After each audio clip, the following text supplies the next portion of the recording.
Namaskar. Welcome to Camp Siksha. This particular question is from IIT Advanced 2015 paper, and this question is from the section called Chemical Equilibrium. Chemical Equilibrium से question है, बड़ा ही सुंदर question है। देखा जाए तो conceptually बहुत अच्छा क्वेश्चन है, लेकिन वैसे अगर देखा जाए तो आपको सॉल्व करने के लिए कोई पेन भी उठाने की जरूरत नहीं है। बस अगर आपका ये कॉन्सेप्ट्स क्लियर है अगर इस चैप्टर के, तो आप बड़े प्यार से सोचोगे और टिक लगा दोगे। लेकिन सोचना बहुत जरूरी है और बहुत इंपॉर्टेंट है। एक एक बात जरा ध्यान से देखना। अच्छा, मेरी एक बात ध्यान से सुनो। अगर इस रिएक्शन का लिखा है डेल्टा एच नेगेटिव है, delta H less than zero है, अगर delta H less than zero होता है तो ये क्या सिग्निफाई करता है? ये सिग्निफाई करता है कि ये एक्सोथर्मिक रिएक्शन है। और ओवरऑल कोई रिएक्शन अगर इक्विलिब्रियम की रिएक्शन आपके सामने लिखी हो और उस पर लिखा हो कि वो एक्सोथर्मिक है या वो एंडोथर्मिक है, तो फॉरवर्ड डायरेक्शन के रिस्पेक्ट में लिखा होता है। इसका मतलब ये कि इस रिएक्शन के बारे में ये लिखा हुआ है कि ये वाला फॉरवर्ड डायरेक्शन एक्सोथर्मिक है, तो ऑब्वियसली बैकवर्ड वाला एंडोथर्मिक होगा। ठीक है जी।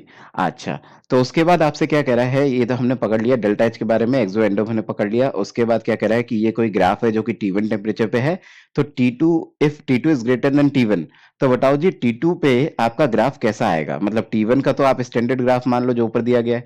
अब T2 का ग्राफ कैसा होगा?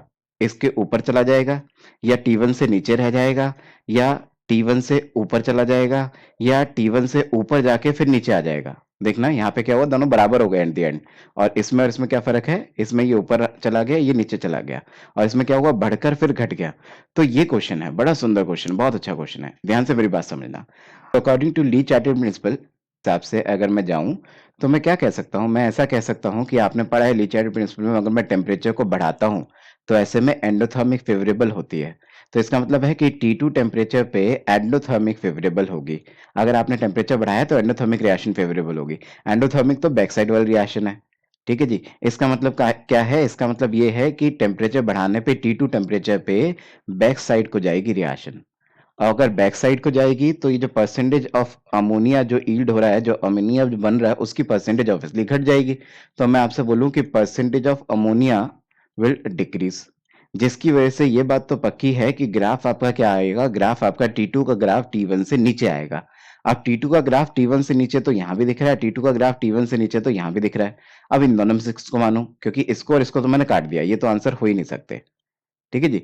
इससे नीचे ही आएगा ग्राफ, T1 से नीचे ही जाएगा, क्योंकि मैंने आपको क्या बोला कि अगर एंडोथर्मिक फेवरेबल होगा बैक साइड जाएगा, बैक साइड जाएगा तो कम से कम अमोनिया बनेगा। इसलिए हायर टेम्परेचर पे आपका ग्राफ क्या है, जो स्टैंडर्ड वाला T1 था उससे नीचे जाएगा, मतलब कि आपका कम अमोनिया बनेगा। अब देखना इंपॉर्टेंट फैक्ट क्या है, इस क्वेश्चन में बहुत सुंदर बात छुपी हुई है, ध्यान से सुनना।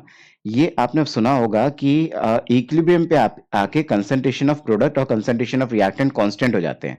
इसका मतलब कि इस चैप्टर में अगर देखा जाए, इस क्वेश्चन में ये चारों ऑप्शंस में जो ग्राफ बने हुए हैं, ये इस पॉइंट को पकड़ूं, यहाँ लेट से यहाँ इधर सेक्शन को पकड़ूं, इस सेक्शन को पकड़ूं, और यहाँ कुछ इस सेक्शन को पकड़ूं, और मैं ऐसा बोलूं कि अगर आप ध्यान से देखो तो ये जो शेडेड रीजन है, ये इक्विलिब्रियम को रिप्रेजेंट कर रहा है।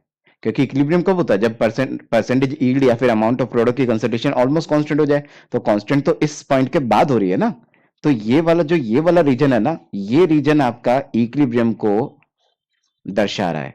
मतलब कि यहाँ पे आने के बाद, इस टेम्परेचर के बाद ये इक्विलिब्रियम एस्टेब्लिश हो गया।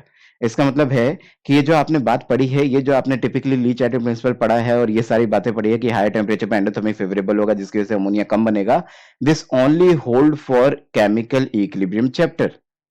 इसलिए सिर्फ और सिर्फ मेरा जो ये स्टेटमेंट ट्रू होगा वो कहां होगा? वो सिर्फ और सिर्फ तब ट्रू ट्रू हो सकता है जब इस पॉइंट के बाद की बात करूं। मतलब इस पॉइंट के बाद तो आपका क्या है, केमिकल इक्विलिब्रियम चैप्टर है।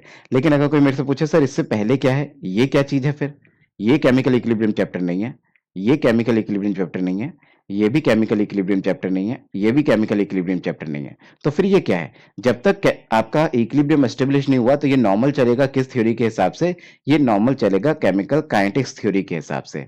एक काइनेटिक्स का चैप्टर होता है, जो बच्चे हो सकता है 11th क्लास के बच्चे कुछ सुन रहे हो इस वक्त हमें, तो केमिकल काइनेटिक्स एक 12th क्लास का चैप्टर है जो सिंपली ये कहता है कि अगर टेम्परेचर बढ़ाओगे तो रेट ऑफ द रिएक्शन भी बढ़ेगा। टेम्परेचर बढ़ाने पे रेट ऑफ द रिएक्शन बढ़ेगा। This statement hold for every reaction, but जब वो इक्विलिब्रियम पे आ गया, इक्विलिब्रियम पे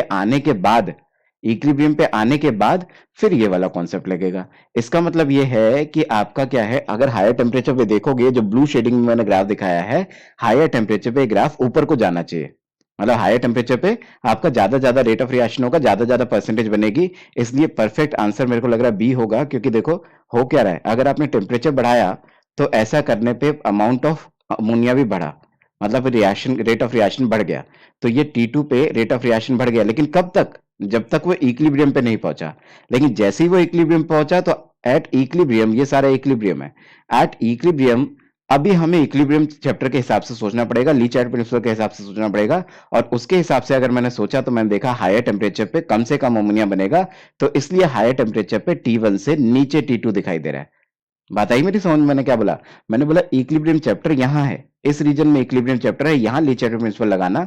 यहाँ ली चार्ट प्रिंसिपल के हिसाब से आप बोल सकते हो कि टेम्परेचर बढ़ाओगे यील्ड घट जाएगी, लेकिन यहाँ से यहाँ तक आपका काइनेटिक्स चैप्टर है, यहाँ नॉर्मल थ्योरी लगेगी, टेम्परेचर बढ़ाओगे तो आपका रेट ऑफ रिएक्शन बढ़ेगा। इसलिए T2 का graph at the chemical kinetics theory you can say कि यहाँ तो बढ़ेगा, लेकिन इक्विलिब्रियम के कॉन्सेप्ट लगने के बाद वो घटेगा।